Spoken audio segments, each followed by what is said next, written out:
दुनिया भर में अपनी अकड़ का ढोल पीटने वाले अंकल सैम यानी अमेरिका का असली नाटक अब जाकर पूरी दुनिया के सामने आ ही गया। जो डोनाल्ड ट्रंप कल तक हर गली कूचे में अपनी छाती ठोककर दादागिरी दिखाते थे, वो तुर्की की एक छोटे से कोने में कंधे से दागी जाने वाली एक छोटी सी मिसाइल की खबर सुनते ही ऐसे भीगी बिल्ली बने कि पूछो मत। मतलब हद ही हो गई। दुनिया का सबसे बड़ा सुपर पावर कहलाने वाला इंसान अपनी जान बचाने के लिए शाही एयरफोर्स वन को टाटा बाय बाय कह के चुपचाप केटरिंग वाले फूड ट्रक में मटर पनीर और बर्गर के डिब्बे के बीच दुबककर भाग निकला। सच में ऊंची दुकान और फीका पकवान वाली कहावत आज अमेरिका पर 100% सही बैठती है। बाहर से तो बड़ा चौड़ा रौब है, लेकिन अंदर से जरा सी हवा गुब्बारे की तरह फुस हो जाती है। नमस्कार, बहुत स्वागत है आपका। विश्व युद्ध देख रहे हैं आप, मैं हूं आपके साथ ऋषिका त्यागी।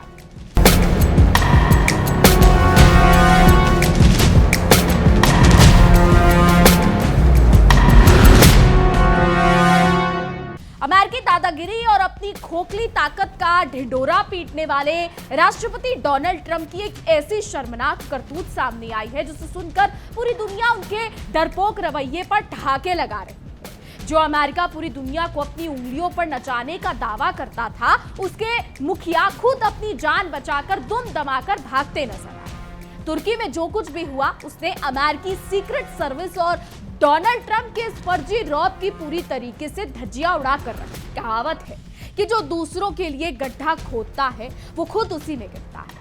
अमेरिका अपनी अकड़ में पूरी दुनिया में बदहामी और अशांति फैलाता फिरता है, लेकिन जब अपनी बारी आई तो उसके पसीने छूट गए।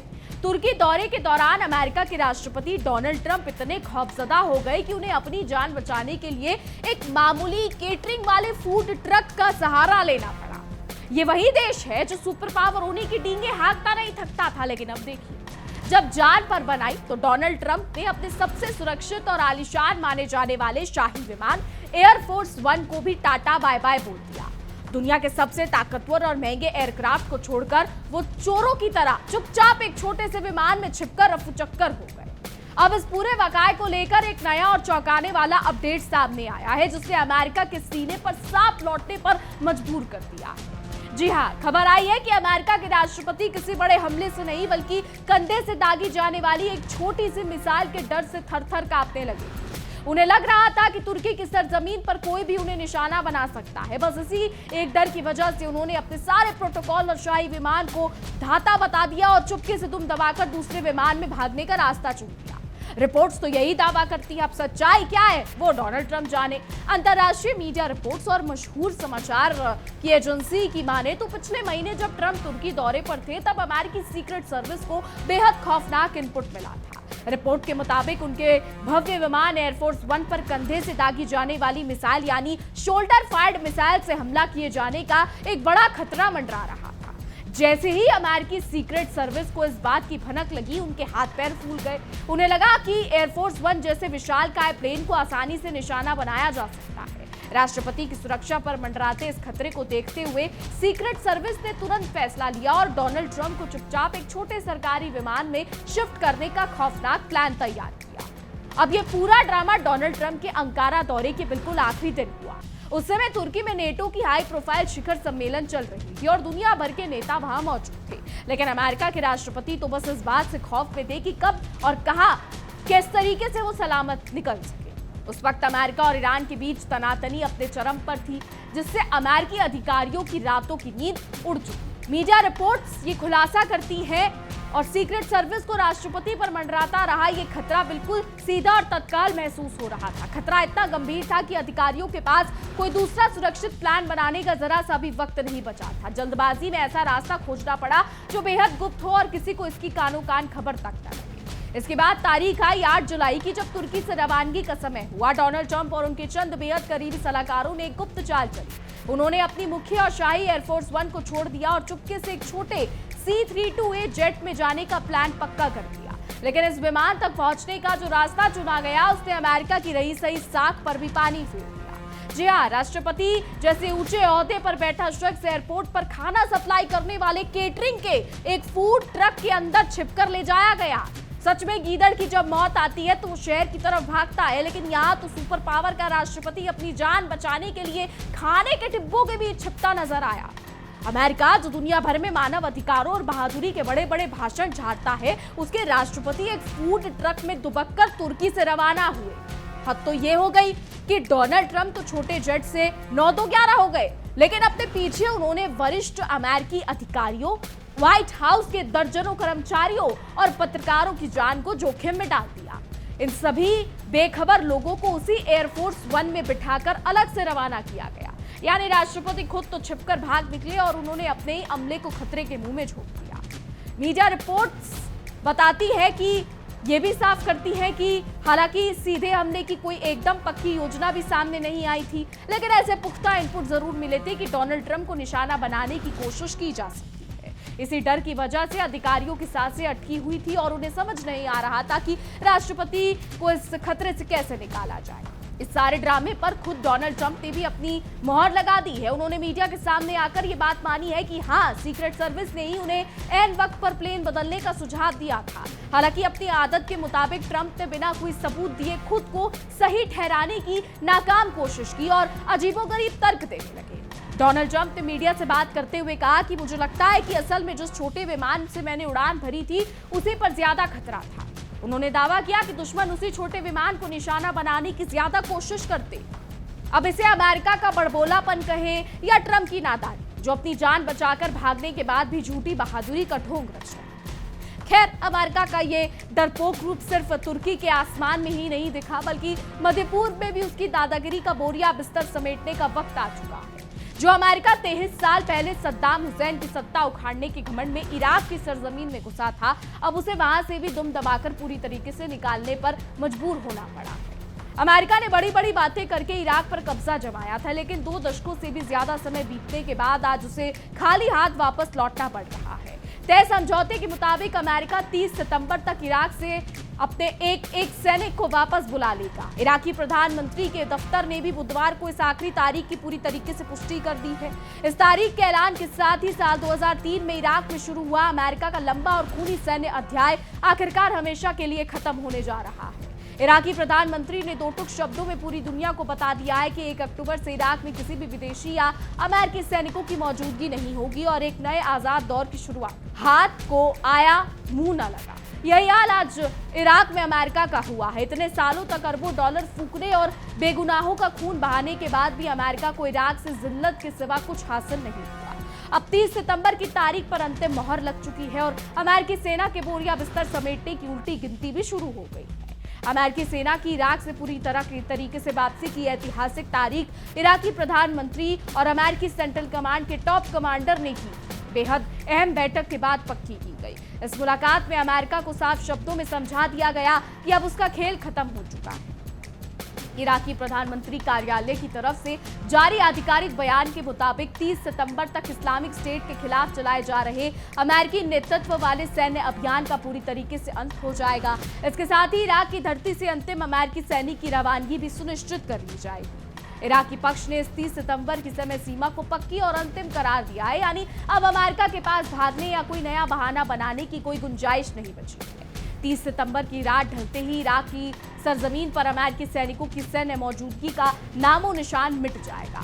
अपनी देश की आजादी और संप्रभुता का जश्न मनाते हुए इराकी प्रधानमंत्री ने गर्व से कहा कि 1 अक्टूबर इराकी राष्ट्र के इतिहास में एक नए सूरज के उगने जैसा होगा, क्योंकि इस दिन से हमारा प्यारा इराक किसी भी विदेशी सैन्य कब्जे और दबाव से पूरी तरह मुक्त हो जाएगा। ये शब्द इराकी प्रधानमंत्री ने कहे। अगर हम इतिहास के पन्नों को पलटे तो इराक में अमेरिका की तानाशाही सैन्य मौजूदगी की शुरुआत साल 2003 में हुई। उस वक्त अमेरिकी सेना ने दुनिया के झूठे हथियारों का झांसा देकर इराक पर बर्बर हमला किया था और सद्दाम हुसैन की सत्ता को उखाड़ फेंका था। हालांकि इराक पर आरोप लगते रहे कि इराक में आतंकवाद ज्यादा पनप रहा। इराक में ऐसे गुट हैं जो आतंकवाद फैला रहे हैं। सद्दाम हुसैन को हटाने के बाद अमेरिका ने सोचा था कि वो इराक पर हमेशा के लिए अपना हुकूमती झंडा फहराएगा, लेकिन इराकी आवाम ने विरोध के आगे अमेरिका की एक न चली। अब यही वजह रही कि जो 2 दशकों से भी ज्यादा समय तक संघर्ष करने के बाद भी अमेरिका को आखिरकार पीछे हटने पर मजबूर होना ही पड़ा। लेकिन अमेरिका वहां आतंकवाद को खत्म करने गया था, इस बात से कोई भी जो है वो पीछे नहीं हट सकता।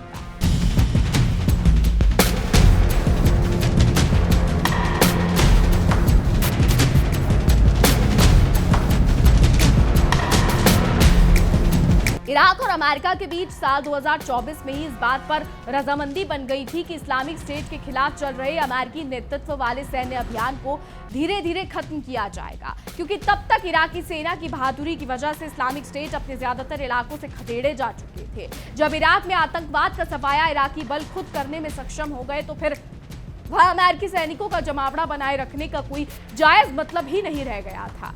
इराक ने साफ कह दिया कि अब अमेरिका को अपनी फौज वापस बुला ही लेनी चाहिए। हालांकि इराकी प्रधानमंत्री कार्यालय ने कूटनीतिक शिष्टाचार निभाते हुए यह भी साफ किया है कि अमेरिकी सैनिकों की वापसी का मतलब दोनों देशों के कूटनीतिक रिश्तों का पूरी तरीके से अंत नहीं है। इराक अब अमेरिका से एक बराबरी के साझेदार के तौर पर बात करेगा, ना कि किसी गुलाम की तरह। इराक ने स्पष्ट कर दिया है कि आने वाले दिनों में अमेरिका और इराक के संबंध आर्थिक विकास और तकनीकी सुरक्षा के क्षेत्रों में आपसी सहयोग की तरफ बढ़ेंगे, लेकिन ये सब केवल कागज पर सहयोग तक सीमित रहेगा। कोई भी अमेरिकी सैनिक इराक की जमीन पर कदम नहीं रखेगा। इराकी पक्ष के अनुसार आगे का हर रिश्ता दोनों देशों की संप्रभुता के सम्मान और साझा हितों की मजबूत बुनियाद पर ही आगे बढ़ाया जाएगा। यानी सीधी बात यह है कि अमेरिकी फौजी तो इराक की जमीन को सदा के लिए अलविदा कह देंगे, लेकिन व्यापार और कूटनीति का रास्ता खुला रहेगा। असल में अमेरिका ने पिछले साल ही इराक के ज्यादातर हिस्सों में बने अपने बड़े बड़े सैन्य ठिकानों को खाली करना शुरू कर दिया था, लेकिन देश के उत्तरी हिस्से में स्थित अर्ध स्वायत्त कुर्दिस्तान इलाके में अमेरिकी फौजी अभी भी दुबक कर बैठे हुए थे। अब उसी कुर्दिस्तान से भी अमेरिका को अपनी बोरिया बिस्तर समेटनी पड़ रही है। मीडिया रिपोर्ट्स के मुताबिक एक अमेरिकी सैन्य अधिकारी ने दबी जुबान में स्वीकार किया कि वॉशिंगटन प्रशासन हर हाल में 30 सितंबर तक अपने सभी फौजी वापस बुलाने की उम्मीद कर रहा है। हालांकि अपनी नाकामी को छिपाने के लिए इस अमेरिकी अधिकारी ने यह बताने से साफ इनकार कर दिया कि इस वक्त इराक में अमेरिका के कुल कितने सैनिक बचे हुए हैं और वहां से भागने के बाद उन्हें दुनिया के किस कोने में तैनात किया जाएगा। अमेरिका की खामोशी ही उसकी हार को बयां कर रही है।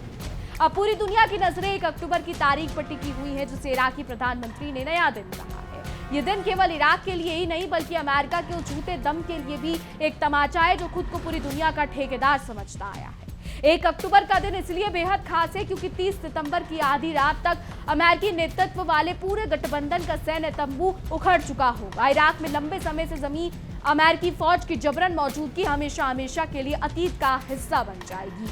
चोर की दाढ़ी में तिनका वाली मिसाल आज अमेरिका पर पूरी तरह सटीक बैठती है। दुनिया भर में अपनी मिसाइलों का ढिंडोरा पीटने वाला अमेरिका आज खुद एक छोटी सी मिसाइल के खौफ से थर थर कांप रहा है। तुर्की में ट्रंप का फूड ट्रक में छिपकर भागना भी इस बात का जिंदा सबूत है। अमेरिकी सीक्रेट सर्विस की इस हरकत ने साबित कर दिया है कि जब अपनी जान पर बनाती है तो अमेरिका के बड़े बड़े दावे और उसके एयरफोर्स 1 जैसे शाही प्लेन धरे के धरे रह जाते हैं। जो देश दूसरों को आंखें दिखाता है उसके राष्ट्रपति को एक अदद छोटे से जेट में छिपाकर सफर करना पड़ता है। वहीं दूसरी तरफ इराक से अमेरिका की अपमानजनक विदाई ये साबित करती है कि किसी भी देश की आवाम को ज्यादा दिनों तक सैन्य ताकत के दम पर दबाकर नहीं रखा जा सकता। सद्दाम को हटाकर इराक पर कब्जा जमाने का अमेरिकी सपना 23 साल बाद चकनाचूर हो गया है। कुल मिलाकर देखा जाए तो ये पूरा हफ्ता अमेरिका और उसके राष्ट्रपति डोनाल्ड ट्रंप के लिए बेहद शर्मनाक और जिल्लत भरा साबित हुआ है। एक तरफ तुर्की के आसमान में मिसाइल के डर से फूड ट्रक में छिपकर भागना पड़ा तो दूसरी तरफ इराक की जमीन से खदेड़े जाने की तारीख तय हो गई। अब देखना यह होगा कि इस दोहरे झटके और पूरी दुनिया में हुई जंग हसाई के बाद अमेरिकी राष्ट्रपति अपनी कौन सी नई झूठी कहानी लेकर दुनिया के सामने आते हैं। लेकिन सच तो यही है कि सुपर पावर अमेरिका का असली चेहरा आज बेनकाब हो चुका है। अमेरिका का ये दोगलापन पूरी दुनिया देख चुकी है कि कैसे वो दूसरों के मुल्कों में मानव अधिकारों और लोकतंत्र की रक्षा के नाम पर जंग थोपता है, लेकिन जब खुद पर जरा सी आंच आती है तो भागने का रास्ता ढूंढने लगता है। तुर्की के आसमान में जिस तरह से कंधे पर रखकर दागी जाने वाली मिसाइल के खौफ ने अमेरिकी सीक्रेट सर्विस के पसीने छुड़ाए, उसने अमेरिका के सुरक्षा चक्र के खोखले दावों की पोल। सीक्रेट सर्विस का ये तर्क कि छोटे विमान को निशाना बनाना ज्यादा मुश्किल या आसान था, सिर्फ अपनी नाकामी और डर को छिपाने का एक बचकाना पैंतरा लगता है। हकीकत तो यह है कि दुनिया के सबसे महंगे सुरक्षा तंत्र वाले राष्ट्रपति को एयरपोर्ट पर एक मामूली केटरिंग ट्रक में बैठाकर चुपचाप खिसकना पड़ा। ये बकाया इतिहास में अमेरिकी राष्ट्रपति की सबसे बड़ी भारी फजीहत रवानगी के तौर पर याद रखा जाएगा। कहते हैं कि काट की हांडी बार बार नहीं चढ़ती। अमेरिका ने दशकों तक दुनिया भर में अपनी अभेद सुरक्षा और ताकत का जो भ्रम पैदा कर रखा था वो इस एक घटना से ताश के पत्तों की तरह ढह गया। जब राष्ट्रपति खुद ही अपने सबसे सुरक्षित प्लेन एयरफोर्स 1 पर भरोसा नहीं कर पाए तो दुनिया उनके उस सुरक्षा कवच पर कैसे यकीन करे जिसका ढिंढोरा वो हर मंच से पीटते हैं। इस पूरे वाकये में सबसे हैरान करने वाली बात यह रही कि राष्ट्रपति डोनाल्ड ट्रंप खुद को जान बचाकर छोटे प्लेन से उड़ गए, लेकिन अपनी बाकी अमले और पत्रकारों को उसी खतरे वाले एयरफोर्स वन में छोड़ दिया। ये घटना साफ दर्शाती है कि जब अमेरिका पर मुसीबत आती है तो वो अपने करीबियों और सहयोगियों को भी अधर में छोड़कर खुद का बचाव करने में जरा भी संकोच नहीं करता। दूसरी तरफ मध्य पूर्व में इराक से अमेरिकी फौज की वापसी अमेरिका की विदेश नीतियों की एक और करारी हार है। साल 2003 में ऑपरेशन इराकी फ्रीडम के बड़े बड़े झंडे गाड़कर घुसी अमेरिकी सेना को 23 साल बाद खाली हाथ और नीचा मुंह करके वापस लौटना पड़ रहा है। अरबों खरबों डॉलर लुटाने के बावजूद अमेरिका इराक में ना तो अपनी मर्जी की सरकार चला पाया और ना ही वहां के लोगों का दिल जीत सका। इराकी प्रधानमंत्री का 30 सितंबर की तारीख को अंतिम और पक्की बताना अमेरिका के मुंह पर एक सीधा तमाचा है। इराक ने साफ कर दिया है कि अब उसे अपनी सुरक्षा के लिए किसी अमेरिकी आका या उसकी दादागिरी की जरूरत है। 1 अक्टूबर से इराक की धरती पर किसी भी विदेशी सैनिक का कदम ना होना इराक की स्वाभिमान और सर्वप्रभुता की एक बहुत बड़ी जीत मानी जा रही है। तो अमेरिका ने इराक में इतने सालों तक आतंकवाद को खत्म करने के नाम पर अपनी मौजूदगी बनाए रखी, लेकिन सच तो यह है कि उसकी मौजूदगी ने उस इलाके में अस्थिरता को ही बढ़ावा दिया। अब जब इराकी सेना और जब इसकी सेना खुद अपने पैरों पर खड़ी हो चुकी है और आतंकवादियों का सफाया कर चुकी है, तो अमेरिका के पास वहां रुकने का कोई तकनीकी या नैतिक बहाना बाकी नहीं बचा है। तो मीडिया रिपोर्ट्स की देखें तो अमेरिकी सैन्य अधिकारी की खामोशी इस बात की गवाह है कि वॉशिंगटन के पास इस वापसी का कोई सम्मानजनक जवाब नहीं है। ये पूछे जाने पर कि कितने सैनिक बचे हैं और वो कहां जाएंगे, अमेरिकी अधिकारियों का खतराना ये साफ दिखाता है कि अमेरिका इस वक्त इराक से सिर्फ किसी तरीके से अपनी जान बचाकर निकलना चाहता है। रस्सी जल गई पर बल नहीं गया। अमेरिका का रवैया आज भी कुछ ऐसा ही है। इराक से खदेड़े जाने और तुर्की में डर के मारे प्लेन बदलने के बाद भी अमेरिकी हुक्मरान अपनी बात को घुमा फिराकर पेश करने में लगे हैं, लेकिन जरूरी हकीकत यह है कि वैश्विक मंच पर अमेरिका की धाक अब धीरे धीरे खत्म हो रही है और दुनिया उसकी इस फर्जी ताकत को पहचान चुकी है। तुर्की की घटना से लेकर इराक से वापसी तक ये पूरा घटनाक्रम ये साबित करने के लिए काफी है कि सुपर पावर अमेरिका अब अंदर से खोखला हो चुका है। अपनी सरजमीन से दूर दूर मलबों में टांग अड़ाने वाला अमेरिका जब खुद गिरता है तो उसके पास ना तो कोई ठोस रणनीति होती है और ना ही मुकाबला करने का हौसला, सिर्फ और सिर्फ मैदान छोड़कर भागने का रास्ता बचता है। आने वाला समय बताएगा कि क्या होता है। फिलहाल हमारी आज की रिपोर्ट में इतना ही। तमाम खबरों के लिए देखते रहिए इंडिया डेली 24/7। देखिए इंडिया डेली 24/7 अब आपकी स्मार्ट टीवी पर। इंडिया डेली मौजूद है सभी डिजिटल प्लेटफॉर्म पर लाइव और लगातार। इंडिया डेली 24/7 हर दिन राष्ट्र को समर्पित।